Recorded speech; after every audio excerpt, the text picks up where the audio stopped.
যদি আল্লাহকে মহব্বত যারা করেন, আল্লাহর জন্য হামেশা ছটফট ছটফট করেন, তাদের সংস্পর্শে যদি আমরা থাকি, তা আমাদের মধ্যেও আল্লাহ পাক এই ব্যথা দান করবেন, আমাদের মধ্যেও এই ব্যথা চলে আসবে। এটাই আসল নিয়ামত, আল্লাহর মহব্বত, রাসূলের মহব্বত, এটাই আসল দৌলত। সেই দৌলতের পিছনে আমরা ছুটি।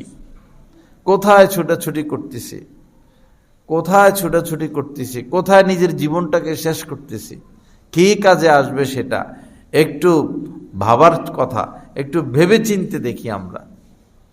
পবিত্র কোরআনে রব্বুল আলামিন মুমিনদের সিফত বর্ণনা করেছেন যে ওয়াল্লাযীনা আমানু আশাদ্দু হুব্বান লিল্লাহ, যারা মুমিন তাদের তো অবস্থা এই যে আল্লাহর প্রেমে তারা হামেশা ছটফট ছটফট করতে থাকে, বেচাইনি এক মনোভাব, অস্থির অস্থির অস্থির। এই অস্থিরতা কিসের?